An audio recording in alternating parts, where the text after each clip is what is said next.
Hello and welcome to the D4.3 Climate Change topic for IB Biology new specification. This is the guide for SL if you want to pause it and read, and the guide for HL here. There's not a huge amount of HL content for this topic. Some key terminology. This is really useful because I feel like climate change is a topic that people think they might know, but when you start to look at some of this terminology, there's a lot of new terminology in here. So just be aware that just because it's climate change, it doesn't necessarily mean that it's going to be easy. Okay, we'll start with greenhouse gases. So greenhouse gases, examples are methane and carbon dioxide. These are the only two mentioned in the spec actually.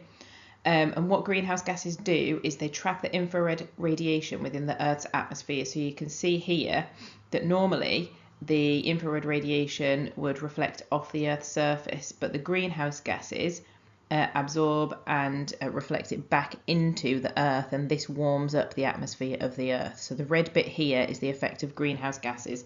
The yellow bit is what should happen. There's many anthropogenic factors that lead to the increase in emission of greenhouse gases, and this basically means that humans are doing lots of things that's causing an increase in the release of these gases, and that's why we think that the global temperature is increasing. So here you can see the red is the carbon dioxide in the atmosphere, and the blue is the increasing global temperatures. Okay, climate is the pattern of temperature and weather over a period of time in an area. So you could talk about the climate of the Earth, or you could talk about climates of specific areas on Earth. And before thermometers, there were other devices that could take readings. So we have data from before thermometers were available because there's other devices that they did take readings with, and so we can plot that on a graph and assume that those readings are reliable. And we can see that there is a correlation between the CO2 concentration in the atmosphere and the temperature on Earth.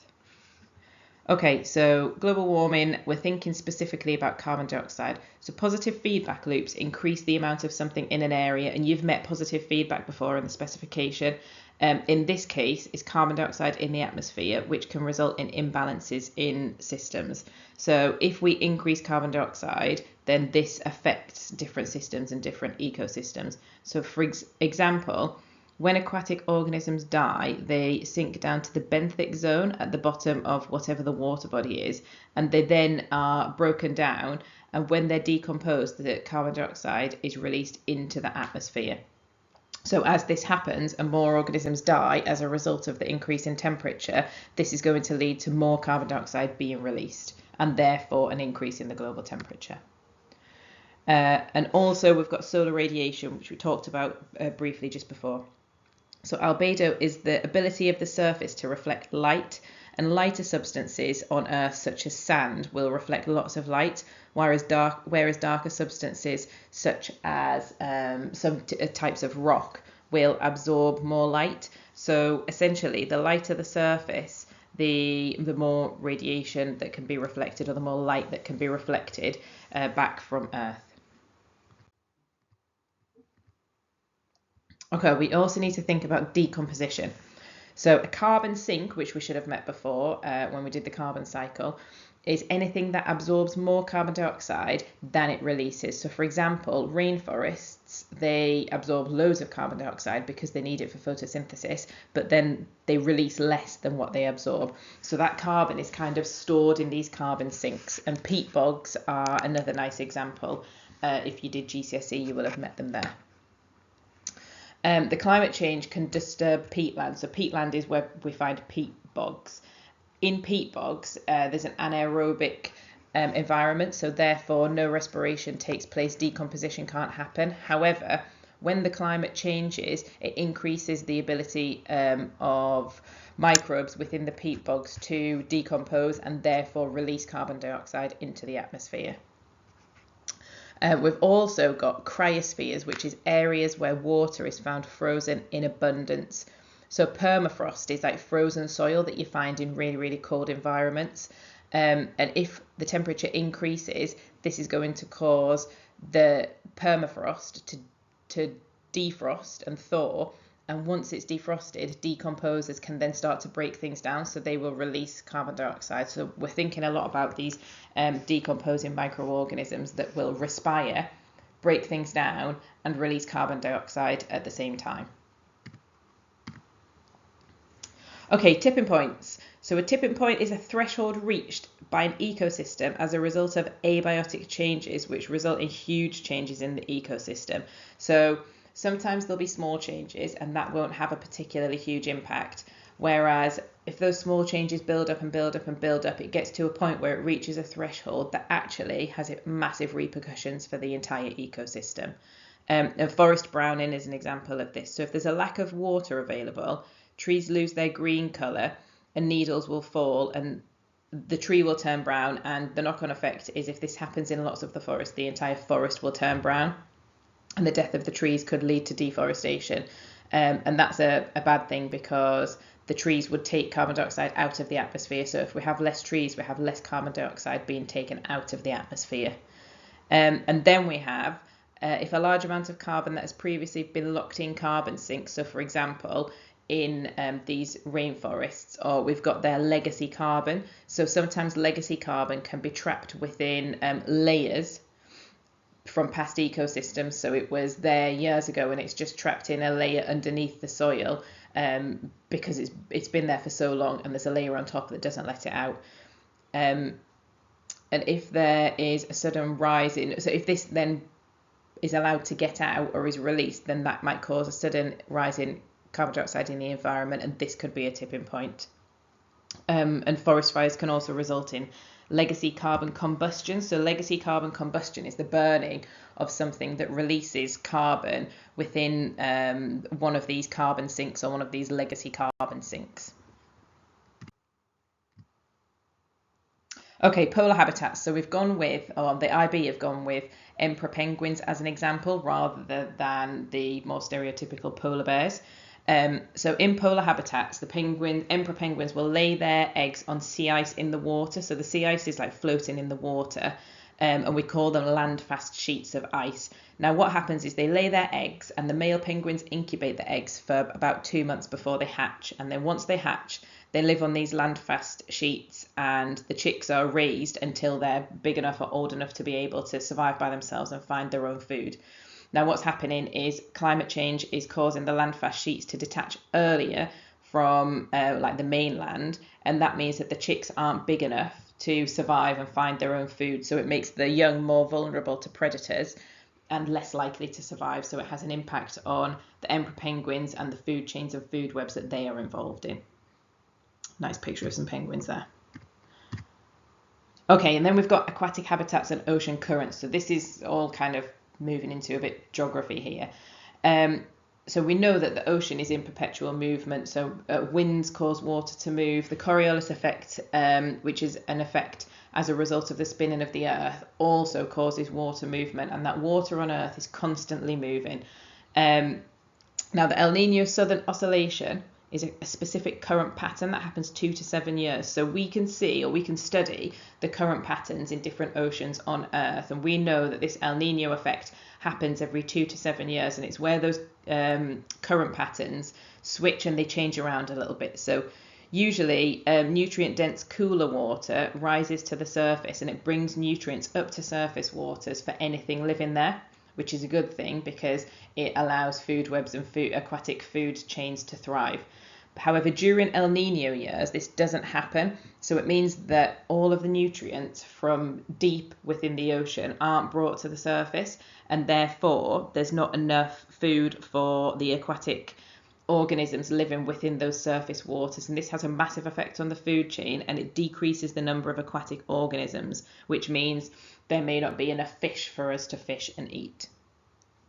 And climate change and global warming are affecting the severity of El Nino because when you've got warmer surface waters, there's less upwelling, and this has a negative impact on ecosystems. Like I said, there's not enough nutrients, therefore food webs are affected. Okay, We've also got poleward migration of trees. Now, all of these examples that I'm giving you are specific examples within the spec, so these are the examples that they want you to know, whether you find them to be the most exciting examples or not. Personally, I don't think this is a particularly exciting example, but here we go. So, trees have a range within which they will live, like a range of area in which they'll live, and the reason they live there is because it's the perfect climate for them. Now, as the earth warms up, it may well get too warm in a certain range for the trees, and so therefore you will see migration of trees, and they will maybe move more into a more northern range towards the North Pole because it's slightly cooler, and that's where they would prefer to live. So you won't see trees getting up and walking northwards, but you will just see the trees being able to survive in those more northerly areas and not surviving in the more southerly areas. So over a period of time, that range will move and it will migrate towards the poles, whether it be the North Pole or the South Pole. We've also got upslope range migration of birds. So birds will live at a specific altitude because it's the perfect temperature for them. However, if the temperature is increasing at their altitude, they may then move north or move upslope because it will be cooler at altitude. So if we move up a slope, or if you think about moving up a mountain, it gets cooler. So the birds will move up the mountain or upslope in order to find cooler areas in which they can thrive. Okay, we've also got ecosystem collapse. So if you have a look here at this graphic, we've got atmospheric carbon dioxide being dissolved into ocean waters. We've then got that carbon being incorporated into something called carbonic acid within the water. That carbonic acid is then broken down into bicarbonate ions and hydrogen ions. Now, if you do chemistry, you will know that if you increase hydrogen ions, you decrease the pH and increase the acidity. So the lower the pH, the more acidic something is. So we're making the water more acidic. Now, normally, calcification will occur, and calcification helps to produce coral reefs. But if we make the water too acidic, it means that this calcification down here cannot happen. And if we can't calcify coral reefs, so we can't produce the coral reefs, we also can't have the coral polyps living within the coral reef. Now, the coral polyps you've met before, they are in the populations chapter. They are small organisms that live on the coral reef, and they make the coral brightly coloured. So without those polyps, the coral would look white. So if the calcification isn't occurring, those coral polyps can't survive, and therefore the coral turns from this brightly coloured coral that we're used to seeing in pictures to a completely white coral, and this can lead to the collapse of the whole ecosystem. We've also got carbon sequestration. So this is attempts to move excess carbon from the atmosphere. So if we've got too much carbon in the atmosphere, what could we do to get some of it out? And two things we can do are reforestation, which is planting trees into areas that have been deforested, and then those trees can remove carbon from the atmosphere. And afforestation is planting trees in areas that weren't previously populated by any sort of plants or organisms or any other ecosystem. So if we plant trees there, those trees will take carbon dioxide from the atmosphere as well, and will potentially maintain a new ecosystem, which is always good for biodiversity. Okay, onto the HL section. So we're starting with phenology. Now, phenology is the study of timing, and we're thinking about biological timing. So are animals or organisms meeting at the right time in order to mate? Are they in the right place at the right time to get their food source? So we talk about photoperiods, which is the number of hours in a day that the sun shines on plants. So we know that plants need light for photosynthesis. However, plants respond differently if there is a short day or a long day. So in some places, the winter days are far shorter and the summer days are far longer. And some plants will respond to that by flowering in the summer with when there's long days. We've also got bud setting. So Flower buds contain embryonic flowers, so that means that the buds have little tiny baby flowers essentially, whilst leaf buds have leaf primordia, and leaf primordia are the parts of a plant that can then grow into the leaves of the plant. The plant uses energy stores to prepare the buds for the next season, and once daylight hours are long enough, the buds burst and young leaves unfold and flowers can open. So we need to make sure that all of the timing matches up in order for that to be able to happen.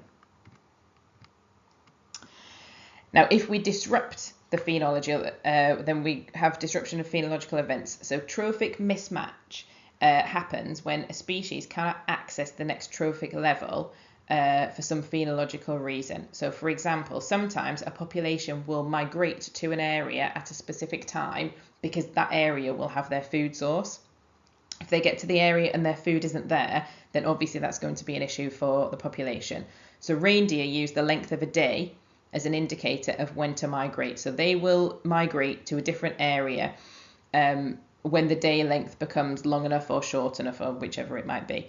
Now, they eat Arctic mouse ear plants, and those Arctic mouse ear plants rely on temperature as a cue to come out of dormancy. So they will be dormant for a long time. When the temperature reaches a certain temperature, they will come out of dormancy, and usually them coming out of dormancy and the reindeer migrating will all match up at the same time. However, if we're changing the temperature, if the global temperature is changing, then the Arctic mouse ear plants will come out of dormancy at the wrong time, and the reindeer will still arrive at the original time that they would have because the day length isn't changing, and therefore there's not going to be enough food for the reindeer, which will affect the population size, and it will affect the number of reindeer calves born.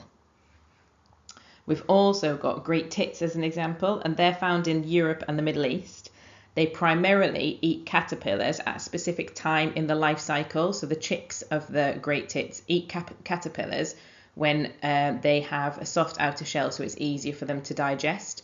The milder winters are changing the timing of the maximum caterpillar biomass.